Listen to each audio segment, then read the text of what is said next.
네, 다음은 전병성 한국환경공단 이사장께서 환경재난을 주제로 발표해 주시도록 하겠습니다. 전병성 이사장께서는 대통령 환경비서관과 기사청장을 역임하신 바 있습니다. 전병성 이사장을 영상으로 만나보겠습니다. 안녕하세요. 오늘 여러분께 말씀드릴 주제는 바로 환경재난, 물과 바다의 오염, 우리는 과연 이 문제를 해결할 수 있을까? 이런 주제입니다. 여러분은 어떤 세상에서 살길 원하십니까? 평화롭고 넉넉하고 안전한 사회, 그리고 사랑이 넘치는 그런 세상을 꿈꾸고 있을 것입니다. 그렇습니다. 그것은 우리 인간들이 오랫동안 꿈꿨던 그런 이상향입니다. 하지만 세상은 우리의 꿈처럼 가지 않습니다. 평화와 풍요와 또 안전은 멀기만 합니다. 우리는 그 꿈을 향해서 부단히 열심히 노력할 뿐이죠. 부단히 노력해야 되는 과제, 그 중에 하나가 바로 환경 문제입니다. 인간과 지구 생태계의 안전을 위협하는 환경 문제는 지속 가능한 발전과 인류의 영속성을 위하여 반드시 해결해야 되는 그런 과제입니다. 여러분이 잘 아시는 바와 같이 기후변화는 21세기 게임 체인저, 곧 세상을 변화시키는 그런 지렛대입니다. 지구와 인류의 모든 것을 바꿔나갈 수도 있습니다. 하지만 물 문제도 예외는 아닙니다. 바로 물의 부족과 물의 오염, 그리고 바다의 오염 문제입니다. 지구상 물의 97.5%가 바닷물입니다. 그리고 민물은 불과 2.5%에 불과하고 남극과 북극의 빙하를 제외하면은 우리 인간이 쓸 수 있는 물은 지구상 물의 0.3%밖에 안 됩니다. 그런데 이 물이 위기가 닥쳐오고 있습니다. 기후변화로 인해서 가뭄, 홍수, 태풍, 해수면 상승 이런 현상이 벌어지고 있죠. 강수량의 편차가 지역별로 커지고 있습니다. 농업지역과 산업용수의 증대로 물이 부족해지고 있습니다. 물수요는 또 꾸준히 늘어나고 있습니다. 문제는 지역별로 물 부족 현상이 심화되고 있고 물 오염 문제가 심각한 상황에 이르렀다. 이런 상황입니다. 네, 아시겠습니다만 유엔의 2030 지속가능 발전 의지에서도 물 부족과 물 오염 문제를 아주 비중 있게 다루고 있습니다. 유엔에 따르면 전 세계에서 23억 명이 물 부족에 살고 있고 또 7억 3천만 명이 매우 심각한 물 부족에 직면해 있다. 이렇게 분석하고 있습니다. 더욱이 인구 증가와 도시화, 산업화로 인해서 생활 하수와 산업 폐수가 증가하고 또 비료와 농약 사용이 늘어남에 따라서 농경지 오염, 각종 화학물질과 유류, 플라스틱 폐기물로 인한 강과 바다 오염이 우리의 생존 터전을 위협하는 수준에 이르렀습니다. 1960년에 세계 인구 30억 중 도시 인구는 3분의 1 정도에 불과했습니다. 그러나 최근에는 78억 인구 중 60억이 도시에 거주합니다. 60% 이상이 도시 인구가 된 것입니다. 이 도시화와 또 산업 생산의 증가는 당연히 물 부족과 물 오염을 초래하게 됩니다.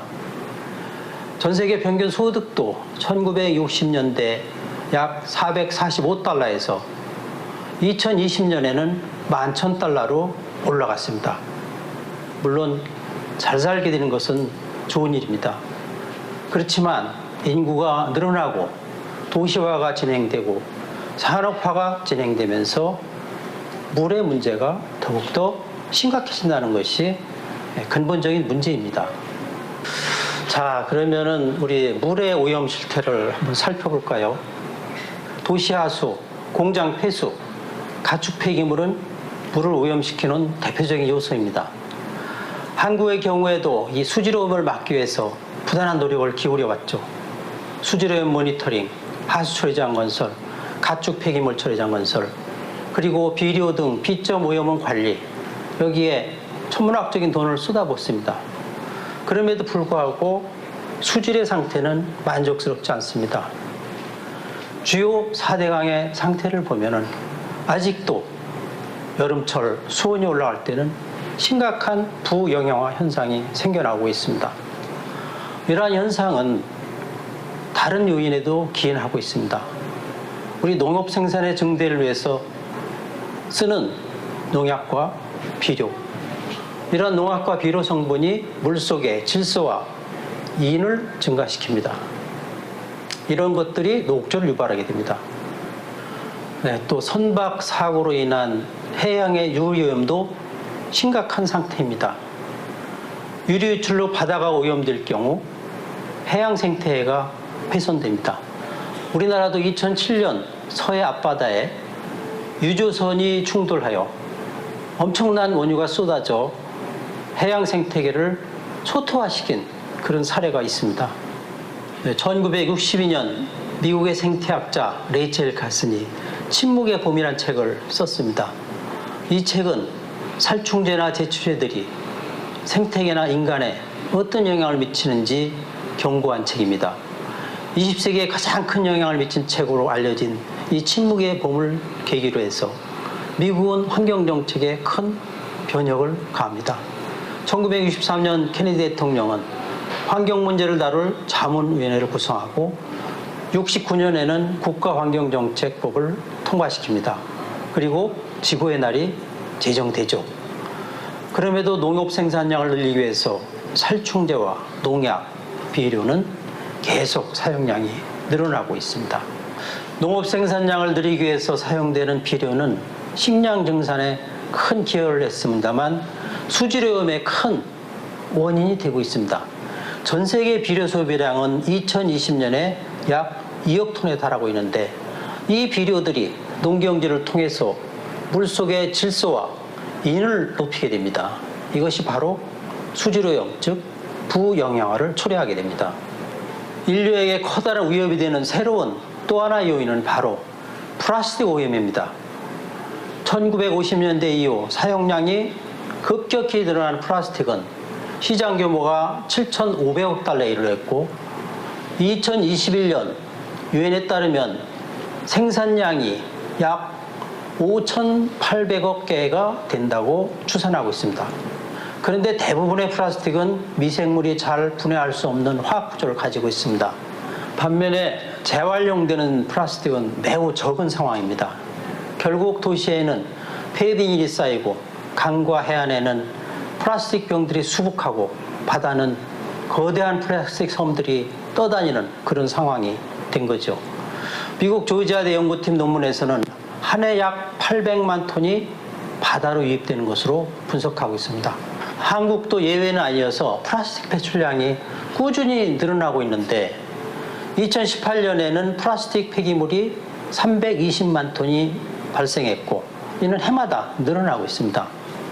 인류는 바다에서 고기를 잡아내고 그 빈자리를 플라스틱 쓰레기로 채우고 있다는 역설적인 그런 주장이 나옵니다. 이런 현상은 우리나라도 마찬가지입니다. 바다에 버려지는 쓰레기의 70%가 플라스틱 폐기물이고 이는 해마다 늘어나고 있습니다. 그리고 이렇게 버려지는 플라스틱은 미세하게 분해돼서 이 미세 플라스틱이 어류나 조류의 먹이사슬을 통해서 바다 생물과 생태계에 큰 영향을 미치고 이는 곧 바로 인간에게 되돌아오게 됩니다. 우리가 편리하게 입는 합성섬유의 문제도 간과할 수가 없습니다. 석유화학에서 추출하는 합성섬유, 즉 폴리에스테르나 아크릴, 나일론 등에서도 세탁할 때 분해돼서 미세 플라스틱이 나오게 됩니다. 해양 미세 플라스틱의 3분의 1이 합성섬유에서 나온다는 사실은 매우 충격적입니다. 이 물질들은 어류와 바다의 조류의 먹이가 되고 몸속에 축적되어 결국은 사람에게 되돌아오는 결과를 낳게 됩니다. 강과 바다의 오염, 해양 생태계 훼손, 지구환경 위기는 이제 인류의 턱 밑에 와 있습니다. 아마 늦었는지도 모릅니다. 하지만 시급히 대처하지 않으면 더 늦을 수도 있습니다. 성경 창세기에서는 세상이 너무 부패해서 하나님이 대홍수로 세상을 쓸어버린 후에 노아의 방주로 새 출발을 하게 하였듯이 우리는 환경 위기에서 탈출하기 위해서 새로운 노아의 방주를 튼튼하게 만들어야 될지도 모릅니다. 이 노아의 방주는 새로운 친환경 정책과 기술의 개발, 저소비와 재활용의 확산, 환경 문제 해결을 위한 세계적 공조와 시민 참여라는 새로운 틀이 되어야 할 것입니다. 국제적인 네트워크를 구축하고 있는 로타리안들이 환경 위기에 대응하기 위해서 앞장서 나가야 되는 이유입니다. 여러분의 건투와 여러분의 큰 기여를 기대합니다. 감사합니다.